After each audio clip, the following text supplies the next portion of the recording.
But no parent will hear their child say, they're going to do that to my baby doll. And they don't think, well, do what? Nobody had that thought. Nobody thought to ask that in the car. That moment right there is when me and my wife just said, hey, they're writing these characters to be too stupid for us.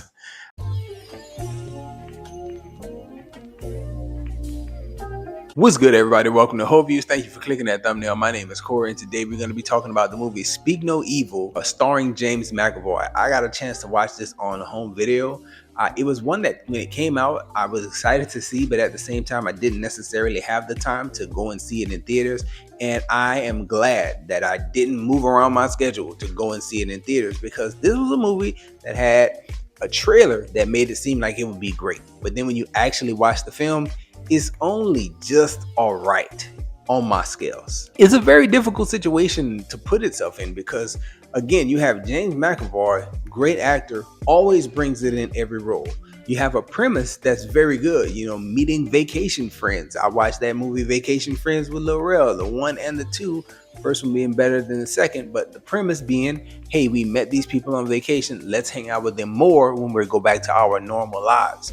Really cool stuff to see all the ideas that can flow out of that simple premise. But this one is focused on horror. And when you have a horror, you're going to have characters that make really, really dumb decisions. And you see it here. And it's done only for the purpose of pace. Like, the only reason these characters are not acting with common sense is because we need the movie to be longer, or we need the movie to exist at all. And that came across very strong as I watched this movie, me and my wife. Like, we looking at it as a couple with kids, because we are looking at a couple with kids. And we just constantly seeing all the things that they're missing as individuals. Like, as a man, why aren't you saying something about these things? As a wife, why are you allowing these things to happen in front of you? As a married couple, why are y'all not concerned for y'all's safety and the safety of y'all child? Like, it just doesn't seem like y'all are asking the right questions. Now, yes, it does seem like I'm very hard on the writing, but at the same time, I do feel very good about the writing in some regards. So, like, the couple that we are initially following, they have some marital issues that are not like immediately in your face. And when they are revealed to the audience, it's like, oh, that's cool that they have something more going on, which leads them to be in this situation and why certain people are acting the way they're acting to a certain extent. But some of the idiotic decisions and some of the things that were being said that went unchecked and unnoticed were just too much. And it made the movie feel as though it was being drug out for the sake of being drug out. Like, we knew from the trailers that James McAvoy's character had no sense, that he was crazy. Hey, let's get to the crazy. Let's not drag it out anymore. And I feel like this movie really drug out the whole reveal of, hey, he's insane. Hey, this is a trap. And if characters were written to have just a tad bit more common sense, they would have saw, hey, this is a trap. Hey, this person is insane. And things are just not lining up. And that is what took the movie down from being good or pretty damn good and brought it down to, like, it's just all right. Like, it's just all right. When I think about it, I put it in the same category almost as some of these other movies that I've seen over the years, where just you have characters making horrible decisions. I think about, honestly, The Boy Behind the Closed Door. Like, it's one of those where you watch it and you see the characters doing stuff and you're very, very frustrated. And this one probably a little bit more so, because the adults are the ones that's really dropping the ball. Like, in The Boy Behind the Closed Door, you have a movie following two like 10-year-olds and really one 10-year-old for the majority of the film.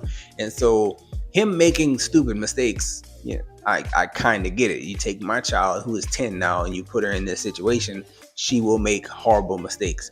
These are adults who are hearing lines being delivered by their child or by others, and they don't stop and question it.